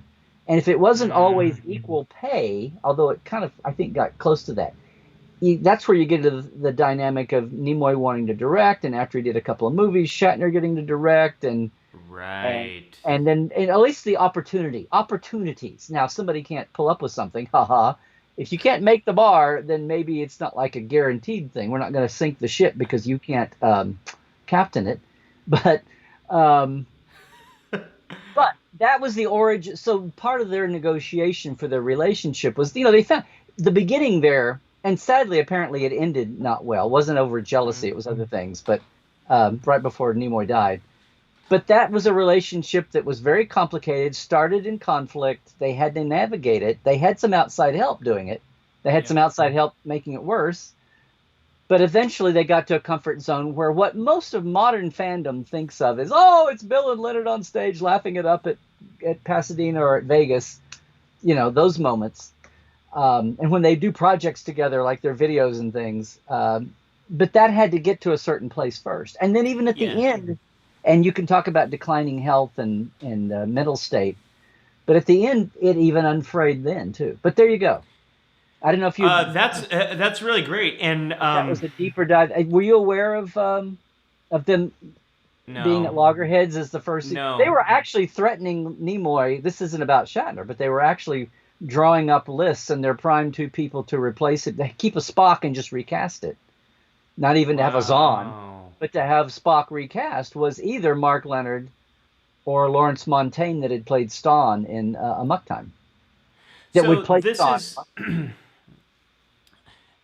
There's a lot here I think that's really fascinating, and one of the things I didn't leave you. Yeah. I knew that. No. Okay. This is but you have not yet. I don't think we've had a K3 that hasn't surprised me in some way. So I always appreciate that. I look forward to these as much as everyone else does. And it's one of my favorite things about Life Support Live. Where else are you going to get a deep dive into the in canon and out of canon stories and get a little bit of a mental health tip to help you get through the week? It's only on Life Support Live, folks. Yeah. And on Portal 47. Somewhere in Trekland, and on the Psych Show. But besides these places, no, I didn't really know that, Larry. And what I think, one of the things that sticks out to me is how important it is to be treated fairly and with equity, and how in the workplace it's important to be to feel like you're being fairly compensated for the work that you are doing. And if you don't feel that, you're not going to be doing your job that well. One of the things whenever I'm talking to graduate students who are going into the field of mental health, I always try to talk to them about negotiating salary and negotiating benefits, because it's not something many of us learn to do. And the reality is there's always some room for negotiation. Even if someone doesn't negotiate on salary, maybe they can negotiate on benefits or on opportunities that you have with the job that you're entering. And Some people are very well trained to do this. Lawyers are very well trained to do this. I've benefited from having a few lawyers negotiate on my behalf and ask for things that I never would even know how to do.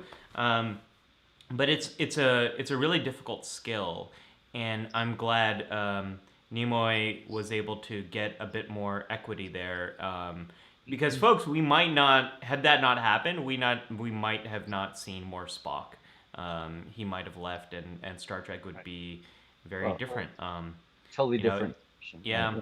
So I want to actually, that's a really great segue, Larry, into the this week's away mission. You're And welcome. so this is the part of the show where I give you, our lifers, our community here, our family, some tip to help you apply everything we're talking about to your life.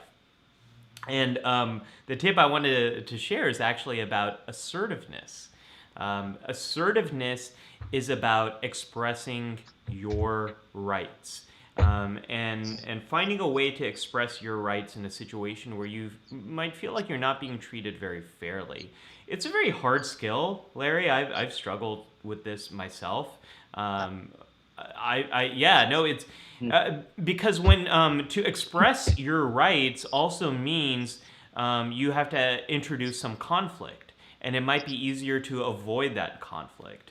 And maybe at work we can do that, and there's other people whose job it is to approach that conflict. But in our personal lives, no one else is really going to do that for us. So whether you order something at a restaurant, back when we all used to go to restaurants, and you get the wrong item, or someone is saying something to you that's really hurtful and they don't realize how much they're hurting you, or you're waiting on something from someone else, and it still hasn't been delivered, they haven't done the thing that they've promised to do. There are situations where you have to ask someone to change what they're doing because it's causing some type of problem for you. And that's where assertiveness is a real powerful skill that we can all use. The way I like to teach assertiveness to folks comes from something called DBT, which is dialectical behavior therapy. This is a therapy that's all about learning skills that help you to be in what's called wise mind. The way I explain wise mind, Larry, I use Star Trek. So I talk about how in DBT, people often struggle with being in emotion mind or being in rational mind. And I talk about it in terms of Bones and Spock.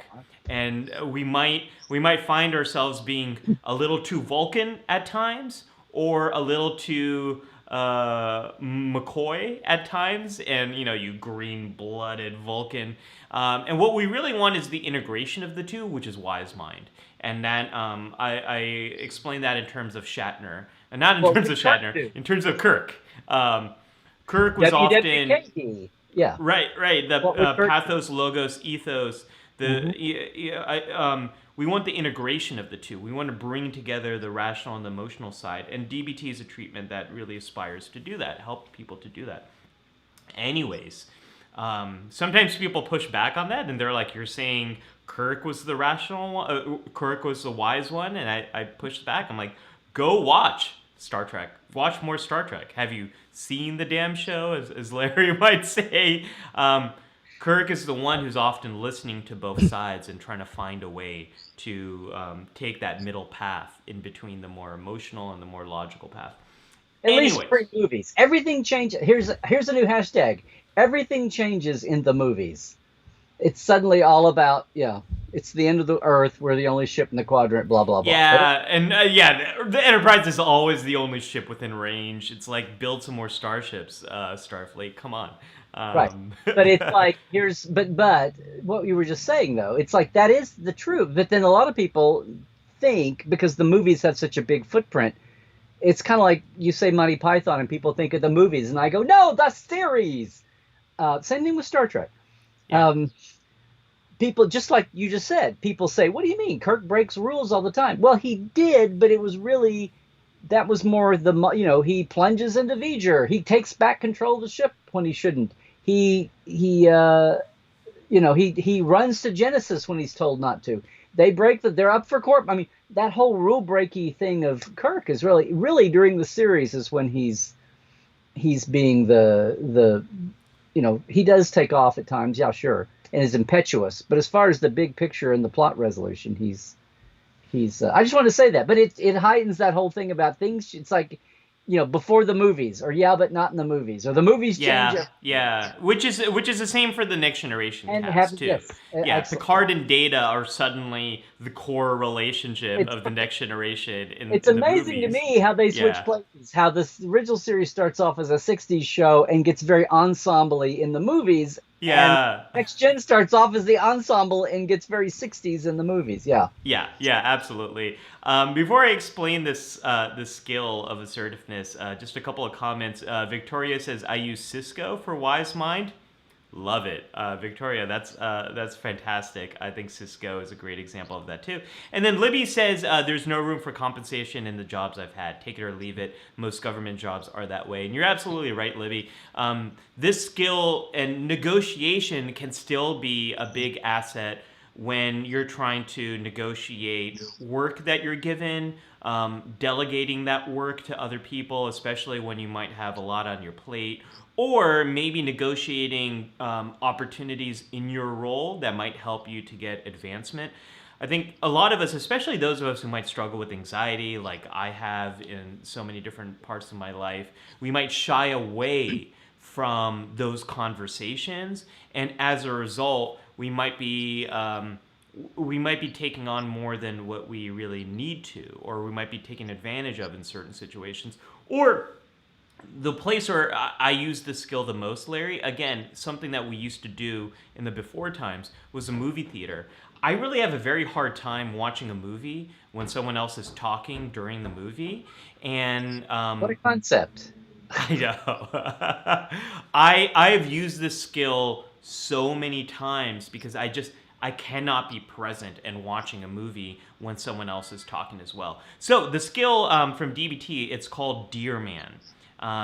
Dear Man is the assertiveness skill. And what it stands for is describe the situation, express your emotion, assert what you need, reinforce how this is going to help both parties, and then the man part is about staying mindful. A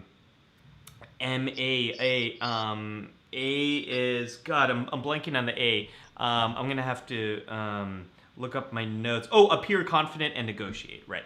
But here's what you have to remember. Say adorable, like the song. Adorable. Okay. Yeah. Adorable, be yours. Okay. Why I like this term is it really has the steps you need to be assertive right there in the acronym. All you really need to remember is the DEAR part. Describe, assert, express, and reinforce. So let's say the movie theater example is you describe the situation. Hey, excuse me, I don't know if you realize this, but I can hear your conversation. I can hear you talking. That's to describe. E is express. It's really hard for me to focus on the movie when I hear your conversation. That's the E part, the express. A is assert, is would you mind stopping your conversation or continuing it outside? That's what you're asking for. But here's the kicker, Larry. This is the most important part, which is R, reinforce. This is where you say how this is actually beneficial for the other person.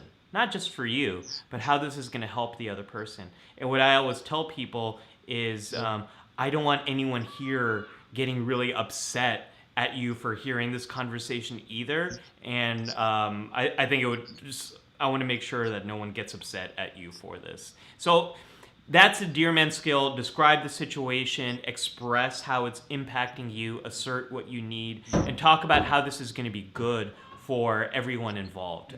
That's Dear Man. And it's helped me a lot of times, at least having a framework. And then staying mindful, staying present in that situation, appearing confident, and then be open to negotiating a little bit. That's the second part. That's the man part of that skill. That's the man part. Well, where were you when I was a teenager and in college? First working? No, I have the whole thing of being assertive and the ways to get what you want without, it's without it being black and white. Mm-hmm. And basically, being terminally nice guy, that was a thing that I probably am not great at still. Yeah. But that conflict avoidance, or conflict means you failed because you didn't smooth it before you got to the conflict. You didn't find a way out of this before it got to a conflict point. And sometimes you have no choice. Sometimes things are beyond your control and you have to deal with them that way. They come out of the blue, or maybe it's, you had your blinders on, and it's like do all you can to protect yourself and be aware, protect the situation or protect your own well-being. But that also means being alert to everything else. And sometimes, despite your best efforts, and we've talked about like mutually sitting down to come to a new situation, like planning a show or working with colleagues in a day-to-day situation or in your relationship or whatever. But sometimes things come up new. You got a new boss all of a sudden who hates you or something, and you didn't get a chance to plan for it. So now you're dealing with the here and now. Anyway, that's been a skill that's been really late developing with me and probably could still stand a little more. But those moments when something comes out of the blue and you go like, oh, and then you have to like retreat to think about how to deal with it. And sometimes when there's 15 other things to deal with also, and it's not life and death, and it just goes back on a back burner until you figure out what to do with it.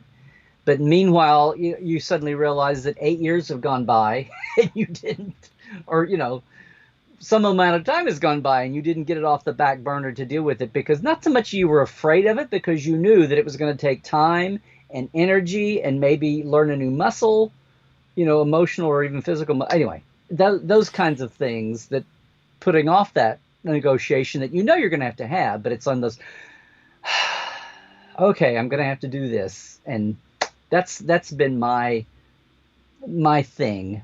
Sometimes I think I'm pretty good in the moment, but it's more of the bigger it is, then the more the weight you feel. And yeah. Yeah, I definitely have felt that too, Larry, and I suffer from a lot of the nice guy syndrome as well. And sometimes trying to be nice, in my mind, has meant also avoiding conflict, which has also meant there's many times where I haven't had my rights really expressed because I don't. Yeah, sure, I'll take on that other group work, even I shouldn't have to. Even though it's not my job, and there's a lot of comments. Assertiveness was like a word no one taught me until I was, 25 or 30.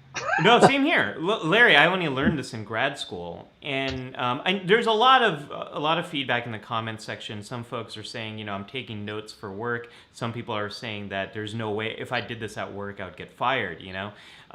So you do have to pick and choose your battles.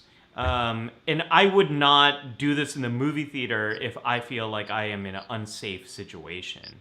And before the coronavirus, my favorite movie theater to go to was the Alamo Drafthouse, because they had a no talking policy.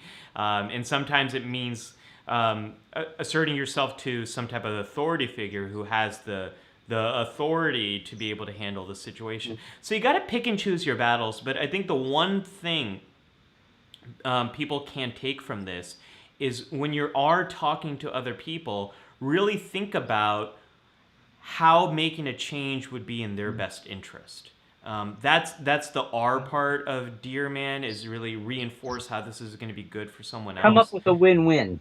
Yes. I don't believe in no-win scenarios, Larry. So come up with a win-win there. And the other, you have to have an apple.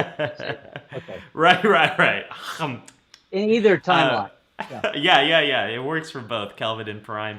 But the other piece to this that I mentioned in the counselor's log is some of those more difficult conflicts are personal issues. And I don't have an away mission tip for this because I have a video about this that I mentioned in the past.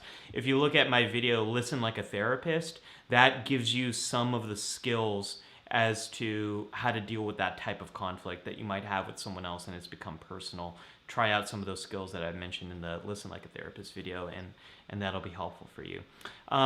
Folks, let's open up the hailing Yeah. We're frequencies. running a little late. We got plenty of time. There's a couple Yeah. I want to. For one thing, I want to say hi to Bruce Gibson. I don't know if it's his first time, but it's a friend of mine that may be with us for the first time. Hey, Bruce. Notice I didn't say Scott.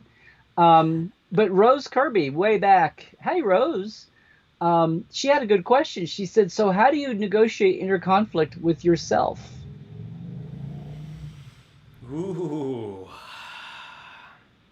Get a It's a bar, get a very friend, get a therapist. No, I'm.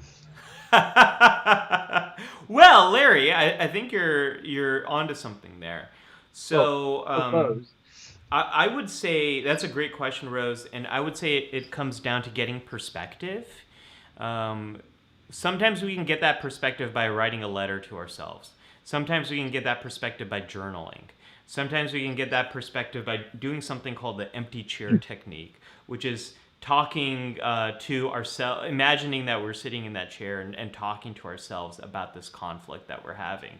And sometimes it means talking it out with a friend, and sometimes it means talking it out with a professional.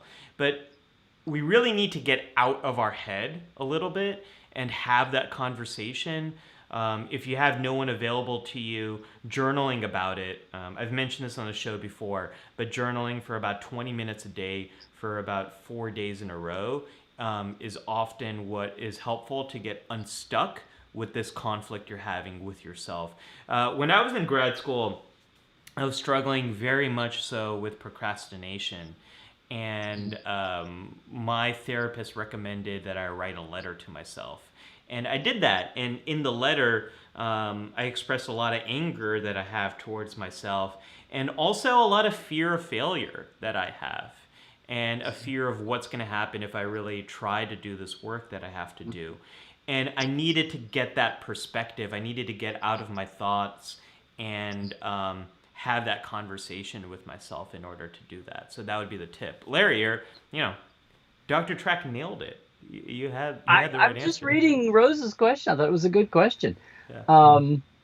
Then Cairo, by the way, guys, I'm like, what am I? I'm 20 minutes behind on the chat. So Cairo had And a I'm good. working from the bottom up. You're working from the top Okay. down. I'm working from the bottom up. Well, isn't that just a damn metaphor for life? Okay. Cairo said the deepest. We were talking about conflicts, right? And he said the deepest conflict of them all is this really Star Trek or isn't it anymore? Which is very divisive among chunks of fandom. I still think there's tons of armchair fans who have no idea that we're all out here talking about all this, and they're like, yeah. they're really the vast majority of fandom. You know, they buy an action figure, they buy a novel, they sit down with their kids or not and watch Star Trek, and the toxic tubers, the podcasting, the fan films, the fanzine world back in the day. All of that is like this world they have no clue about. They're just sitting at home watching Star Trek. So anyway, I'd love to put a metric to that. But yeah. There's a big group of people who watch TOS, watch some of TNG era, or they watch some of this new era, and that's it. You know, they watch one piece of it. They'll talk about these stories if you ask them, but that's it. You know, and I would say that's the majority of fandom. Like, folks need to remember that Star Trek, the 2009 film, made a ton of money. A lot of people watched it. A lot of people watched First Contact. A lot of people watched Star Trek IV: The Voyage Home. And not all of them are listening to these podcasts, watching over the bridge. Yeah. Right, Yeah. Listening to, yeah. But I think you're right. That, what I want to say about that too, Larry, is that's an example of the kind of conflict that becomes personal instead about identity. On the surface, the debate might be, is this Star Trek? You know, is Disco or Picard or Lower Decks or the Kelvin timeline? But what it's really about is, hey, Star Trek had this impact on me. Star Trek is really important to me for this personal reason. And I am struggling very much so with this other view that I'm seeing. It's challenging these ideas that I have about this thing that means so much to me. It's about that. That's the discussion we should be having. Not, oh, this version of Star Trek is so dumb for these reasons. No, like, I want to ask you, if you have that, like, what does Star Trek mean to you? How does Star Trek impact your life? And how are those things challenged by this new thing you're watching? Let's have that conversation. Not this Star Trek is so dumb. I have no interest in having those conversations. It's a big galaxy, folks. IDIC, infinite diversity and infinite combinations. It's a big galaxy, Mr. Scott. Yeah. I mean, I shared the story at the Star Trek Las Vegas before they aired, but CBS brought in the whole cast of Discovery prior to the premiere. So it was August of 2017 before the premiere in September. There was a Klingon panel with Ken Mitchell and Mary Chieffo, and I think I've mentioned this on the show. There, we think about the really toxic crap going back and forth about people arguing and being divisive, and the troll community has picked it up as something to monetize, make money off of it. But there are a lot of troll community, not meaning actual trolls. No, because there aren't that many bridges in the world. Come on, deck one or otherwise. But there was a very sincere Klingon fan. We've had Klingon fandom for, I don't know, since Libby was a kid. I'm kidding, Libby. We've had, organized from Next Generation time onward. Klingon fandom is kind of like the biggest sub-fandom in Trek. It used to be anyway. And this guy, who was very much a community member, was in line, but he was very sincere and passionate and just asked the two of them as they gave this panel. He said, I so much am thrilled to have new Star Trek, but just please, from all I've seen and written, and the whole controversy over the Klingons and all that. He just said, he said what you said. He said, this is something I've enjoyed for 20 and 30 years. What he said was, I'm ready to love this show. Please tell me that the thing I have loved for 20 years is not going away. And that's the way he put it. And that gets to the heart of what you said. I think that's a beautiful way to express some of those fears. I have loved this show. It has meant so much to me. I want it to continue on. And that's one of the challenges, Larry, of a show needing to continue on has to be reinvented. Doctor Who is a wonderful example of that. Jared is often our Whovian who's bringing up Doctor Who examples and crossing the streams there. But Doctor Who has this built into the DNA that the Doctor is regenerated every few years, and the show is rebooted. Since the first turnover. Since the first, yeah. I'm not a Who fan. I can say Hartnell and Troughton, and anyway. Star Trek has really gone in the same direction. I think what's been confusing are some of the prequels and going back, and then things change. But that was also, let's remember, folks, that Star Trek Enterprise, the first real prequel that we had, and before we had the reboot of the Kelvin timeline and then Discovery and all of that sort of stuff, this was coming after the Star Wars prequels. And there were a lot of, the prequels were seen as a way of exploring new stories with existing canon. And the idea of exploring the galactic conflict that led to the founding of the Federation was a story I was all on board with. So, it's a story I yelled for. I said, let's have the founding of the Federation. It even heightened to me when I heard all the current writers when I was working on the Next Generation Companion, and I didn't know this I didn't even know this reading, keeping up with with whatever I could do deep, pre-internet and pre-email and pre-social.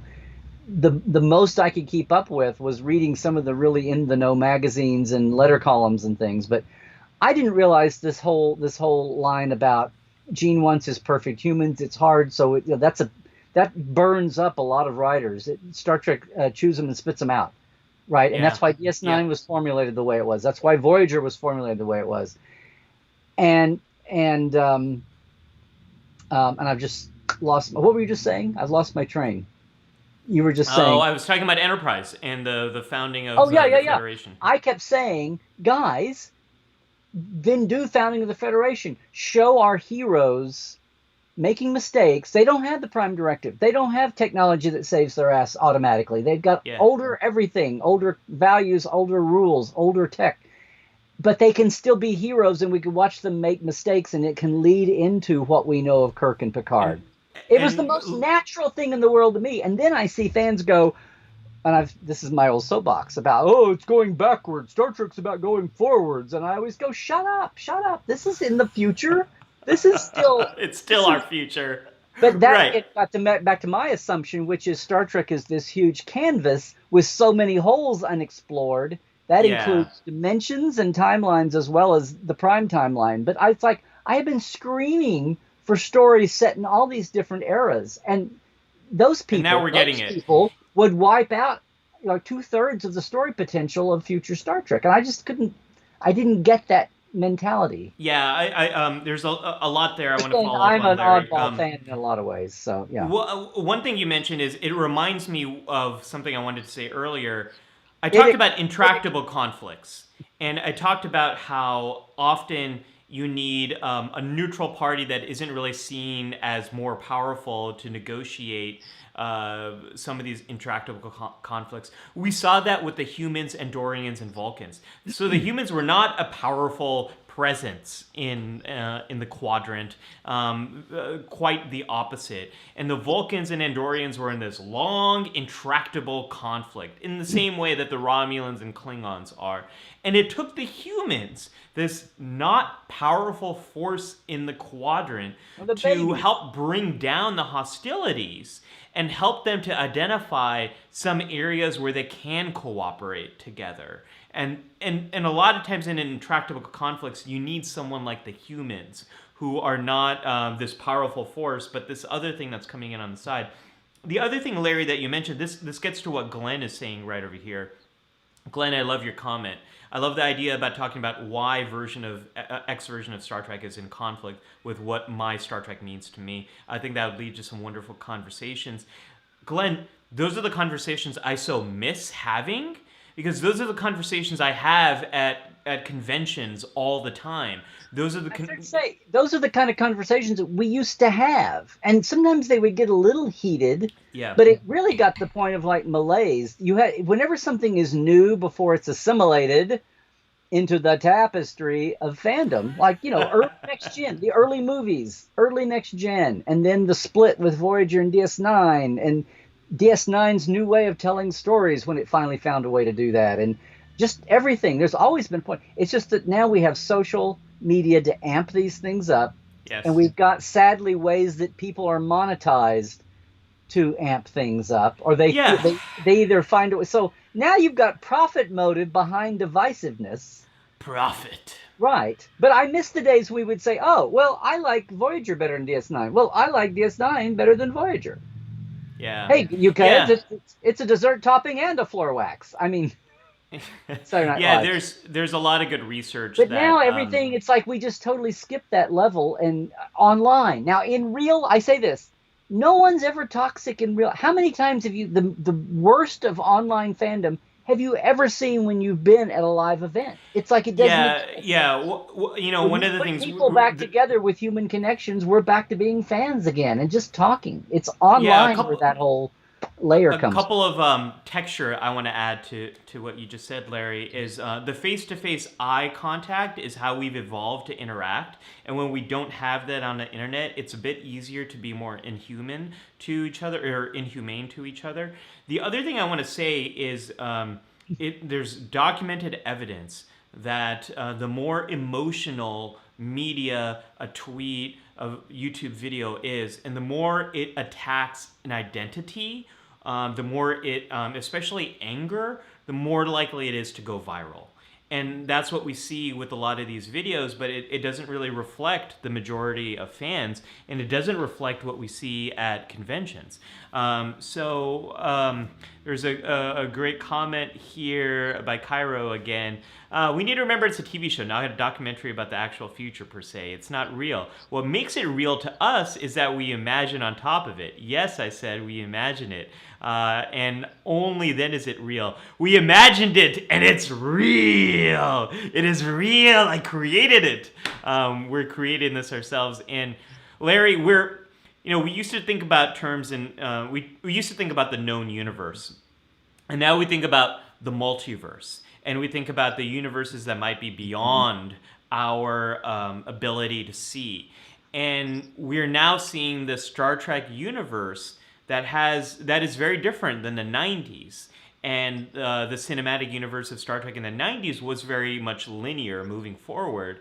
What we have now is with Strange New Worlds, with Lower Decks, with the Section 31 show, with Star Trek Discovery, with We've Star gone Trek all Picard. profiting. Is that what you're saying? Yes, and we got all multiversy. We're going in all sorts of different directions, and I think that's great because I think there's something for everyone in this new It's just a big. universe. We used to talk about Gene's sandbox. Well, it's a huge sandbox. It's in fact, it's like layers of sandboxes. If you don't want to go to the corner over there, go up two more sandboxes. And go play in that corner. But it's yeah, Yeah, it's so much further along. Yeah, yeah. Hey, here's something I'll throw out real quick. One yeah, from Jesse Taggart, who's been yeah, newer to our community lately, said, "I just finished reading." He says, "I just finished reading Star Trek Psychology: The Mental Frontier by yeah, Travis." yeah. By Travis. See, I have no clue, but you. Oh, Travis, yeah. Yeah, Travis is a good colleague of mine, and for the past few years has been really spearheading this series of books into different aspects of different fandoms, from everything from The Walking Dead to Star Trek to Star Wars. To some of the Marvel films. So, if anyone's interested in doing deeper dives into the psychology of different pop cultures, I recommend checking out his series. There's a lot. There's a lot that they've covered. Does he do con? Does he do panels? Does he Oh panelize? yeah, yeah, yeah, yeah. Larry, you've probably crossed paths with him somewhere. So East Coast, historically, West Travis, Coast? but all a lot of San Diego and a lot of Oh, the Wizard okay. Cons and New York Comic Con. I'm sure you've probably walked by each other and didn't even realize it. Historically, Dr. Travis Langley has done a lot with Batman and with comic books, and Oh, well, see. more recently with these other aspects. But he's a big time Star Trek fan, Whovian, all sorts of stuff, and the different people in this project of pop culture psychology are a lot of other colleagues of mine who are pop culture media psychologist folks. So yeah, if people are interested in doing deeper dives, check out his book series. Okay. Well, oh yeah, Travis. um, Glenn had a follow up here. Here's something I found interesting when watching new Star Trek. Even if I don't care for something the first time around, I start my rewatch from, say, the second or third season, then go back to the beginning. The early episodes actually get better in context of knowing the great things that are to come. I think that's great advice, Glenn. And that's advice I give to people when I want to help them watch Star Trek Deep Space Nine. A lot of people have kind of haven't really given that the time it deserves. The first two seasons were rocky, and then the show really takes off. But you know what? Same is true of The Next Generation. Same is true of Voyager. Same is true of all Star Trek, with the exception of the original series, and as we would probably argue, Lower Decks as well. Yeah. And this whole dynamic of having two things. The combination of heavily serialized storytelling, where they're Yeah. not books, they're chapters in a book, right? And people getting into that. And also this the short season, the whole dynamic of having them be short seasons. I love how people talk about, well, 3 seasons of Discovery and blah. I go, this would be like halfway through the second season of the old shows. Like the more these, by the time we get to the sixth season, it's like, well, that would really be like 3 seasons. Measure it in your years. I mean, it would be like, yeah. Anyway, there's a whole new dynamic then, and longtime fans, veteran fans, as aside from just knowing all those older series, it's the whole paradigm of how you experience the show, how it's prepared and written and cooked up, and then on top of that you added in animation and heightened comedy for animation, and how do you still keep a core, and people Yeah. struggle with that on Lower Decks, or you could tell the show kind of clicked in, even though it was made of a piece. They still wrote from beginning to end, and even if they had the ability to go back and tweak things because it hadn't premiered yet, things still naturally evolve in a certain way. But it's just all these different flavors and people getting it. But you could see people click in. I still think most of fandom went, oh, about Lower Decks. I mean, Yeah. we have no numbers to prove that. Anyway, it's Um, that's So underneath a lot Larry, of this. I'm sensing my daughter's paw is getting very strong today. So we should I thought you were your probably. daughter's paw. We should probably start wrapping things up. So one thing I want to mention to folks is Larry and I did a special panel this week for Virtual TrekCon 2. We put the link. I think that was Monday, right? Wasn't it? I think it was a week ago Monday. It's been a long week. It's been a very long week. I'm pretty sure that was Monday. So we have the link. It was one of the early comments is the link. And if folks haven't checked that out, please check it out. It's sort of a best of Life Support Live. We share our favorite hits and misses and lessons learned from our first 27 episodes at that point. So check that out. I think folks, you'll like it. Not everyone got to see it because it was only shown on YouTube, but that was just for the way the con was working. And it was 8:45 a.m. live on Monday morning, and a lot of people were at work. A lot of people had better things to do than be on the internet at 9 in the morning on a Monday morning. But yeah, it's up now, and we'll get the links and put all of it. Cairo says it's been a long week. Getting from Monday to here. Yeah. Absolutely true. Oh, man. I feel like it's already been a long day, Larry, and it's only noon here, Pacific Standard. All right, Larry, how can folks get more Dr. Trek this week? Well, it's at LarryNemecek.com. At LarryNemecek.com. Yeah, LarryNemecek.com. Or at Larry Nemecek on Twitter and YouTube. If you're on YouTube, it's the same for my Twitter. And if you're on Facebook, that's my Instagram also. And thank you very much. I didn't say earlier, I have rescheduled our open house because of people things. So we've just moved it back 2 weeks. I've been talking about it here. It's free. It's the annual time every year when we open up the doors of Portal 47 and invite the public in for a hyper cool guest. In the past has included David Livingston and Michael Westmore and Renee Echevarria. Robert Hewitt-Wolf. So anyway, join me, and we're going to announce the guest finally this week, and I moved it back because of that. So the 11th, come over to LarryNemecek.com. You can click on the button, and it just leave your email, leave your name, and that's all you got to do. We'll have prizes, door prizes that night. We'll have a lot of fun stuff. We'll have a mini round table before and after the guest time, so it's a lot of fun. So please, everybody, go over and do that. And if you're on YouTube right now, please subscribe on the channel, if you would, please.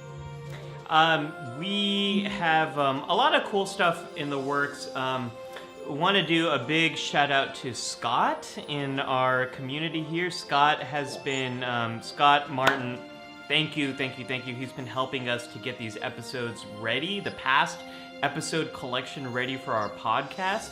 So we're probably going to have the first bulk of those being released this week. So if you haven't already subscribed to our podcast right now, there's just the teaser up. We've got a lot more coming out for that very soon. And I've got a new episode of The Psych Show coming out on Monday. It's about how to learn psychology quickly. Check that out. If you'd like more videos from me about mental health and psychology, go to youtube.com/The Psych Show. Subscribe. You'll get more stuff from me.